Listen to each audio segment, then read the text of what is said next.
Hi, this is Winnie Dow, and this is the very first video for this channel. I do have another channel on YouTube, but this one I want to dedicate only to hair loss and wigs and all of that.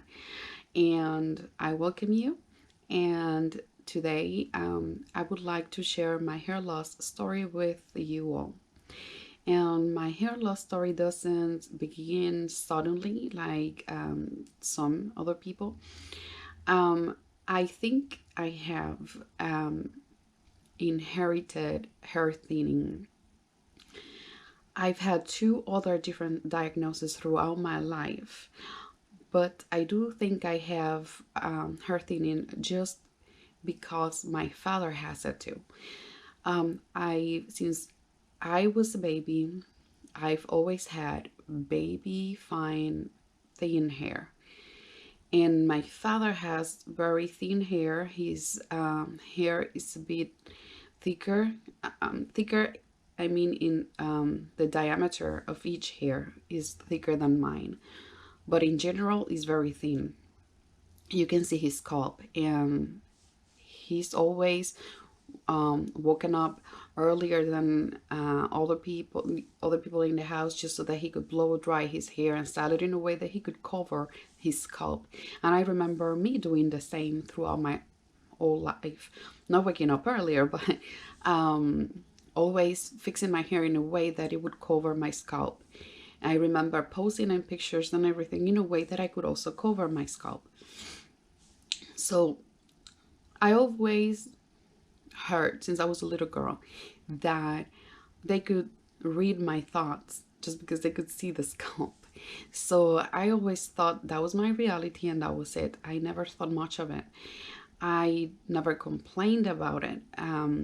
Thankfully, my parents raised my sister, my brother, and I with very good self-esteem. So we were not into whatever defects we may have. We were more focused on what good qualities we had. So I didn't love my hair, but I didn't dislike it either. I remember in middle school I got a perm and I really liked how it looked.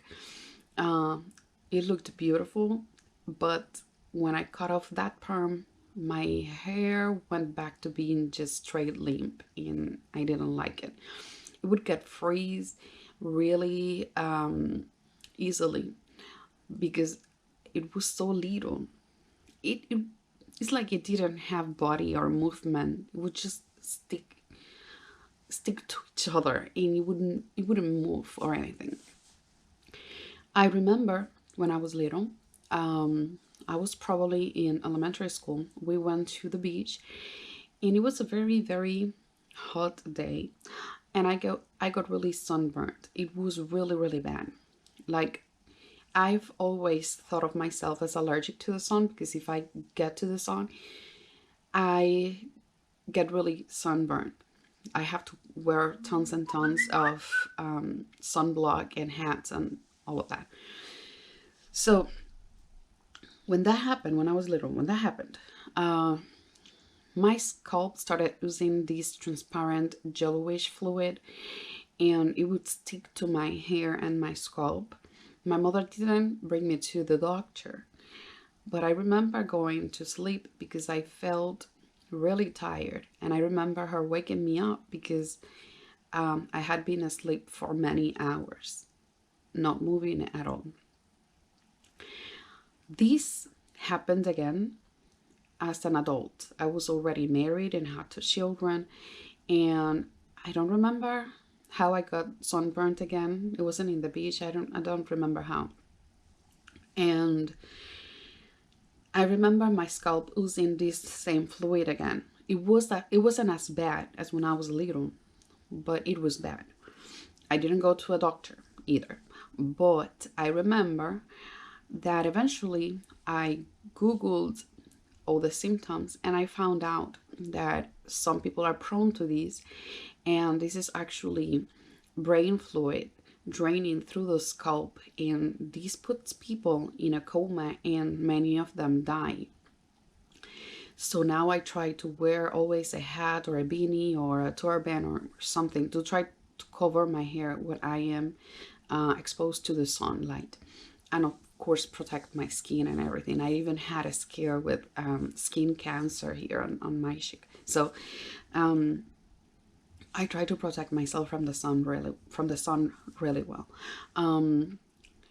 But back to when I was little, I didn't think much of my little thin hair. I do remember every time I styled my hair, covering my scalp, and that was it. Then when I was about 25 to 27 years old, I developed this flaky scalp that would not heal with any shampoo. So I had to go to the doctor, and the doctor said that it could be psoriasis. He prescribed me shampoo, a pink shampoo. I don't remember the name. But that took care of the problem, and that was it. I never had that again. Then I remember when I was, well, I don't remember my age, but well, I'm 43, so that must have been when I was about 33 years old. I went through a lot of stress in my life, and my hair started falling. Since I was little, every time I brushed my hair, I could find a lot of hair in the brush. But now, when I was about 33 years old, it was worse. That brush would be full of hair, but also as I was washing my hair, I could see and I could feel the hair falling and going down the drain. It was pretty bad. But then I started using henna, amla, and any herb that would help my hair be strong, and that helped for a while. It helped for a while. It didn't get better, but it didn't get worse.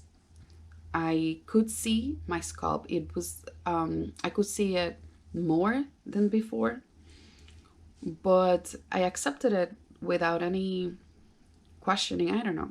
I just thought, well, that's it. I have thin hair. That's all.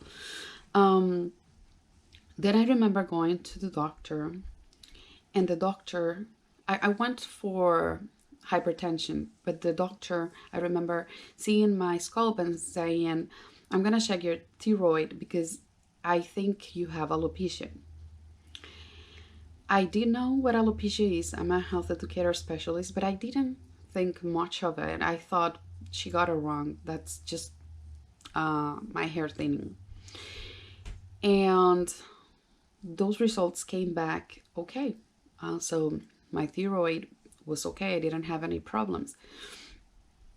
But now that I'm 43, I'm noticing that my part is getting wider, and I have less hair than before. It's not gotten, in my opinion, super bad yet, but I think I'm getting there. I remember waking up and seeing a lot of hair on my pillow, and I thought, that's just how I am. I always shed hair. I would accept that without questioning or trying to even fix it. So, but then I decided, because my daughter has curly hair, I decided to check on, satin pillowcases and things like that for her hair. And I read that it was actually good to prevent hair breakage. So I thought, okay, I'm going to order one for me too. So I got a satin pillowcase. I got silk beanies for sleep, satin bonnets, things like that to sleep. And now this one I got like 2 days ago, and it has satin inside, so that prevents the breakage. About 9 or 10 years ago, I started covering my hair for religious reasons, on and off. I would cover it for religious reasons, but people would get afraid because they would think I was a dangerous person because of my phenotype. So I would cover on and off. At some point, my husband was deployed to Kuwait, and because I was here by myself, I decided not to cover my hair, because I didn't want to expose us unnecessarily. So I decided to get my hair cut in a pixie to kind of hide the thinning that was going on, like in this area of my hair. And that's when I started thinking, this is not normal. People don't have to get pixies to cover their hair. My mother has always been complaining of, since I was a little girl, that she would do a ponytail on me and that the hair she had to hold on to was like this thick. And that's exactly how I was. Like I would, in the pictures that I look like I have hair is because I was parting it in the middle and putting all of the hair here on the front. So people would have the illusion that I have more hair. But then if you would look on the back, you would see a very white part and that there was no hair there. And I thought, that's not normal.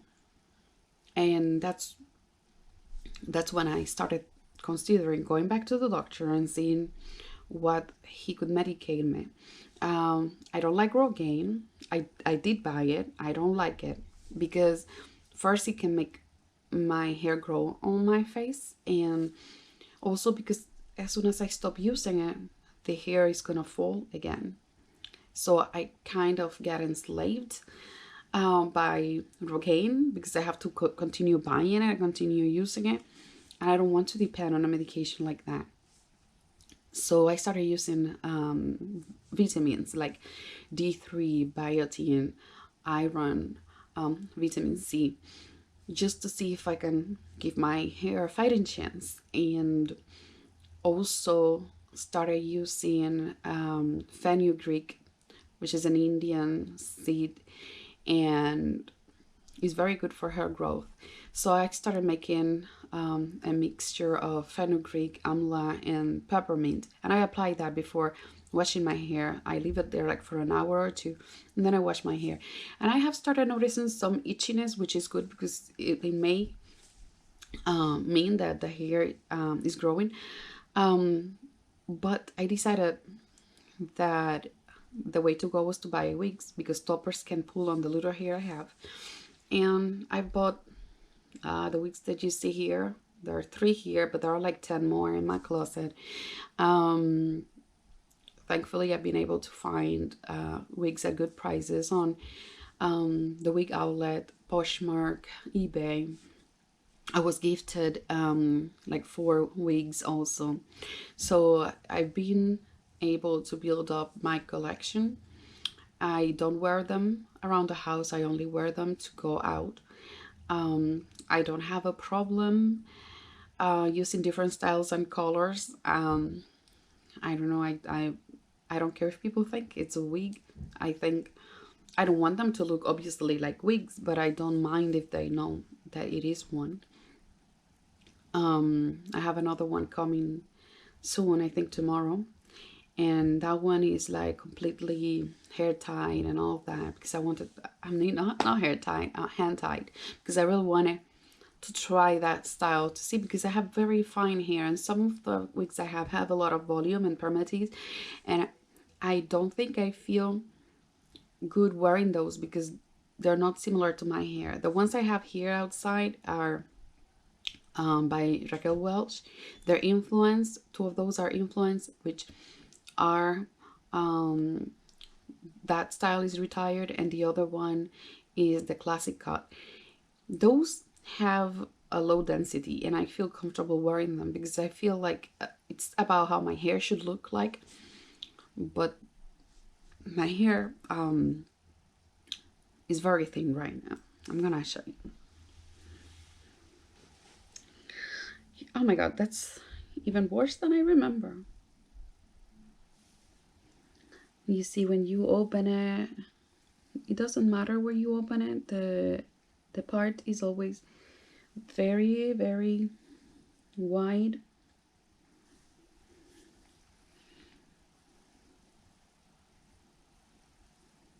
And here you can see more. I don't know if you can see it now. I've noticed that down here is not as bad, but here is very, very, very bad.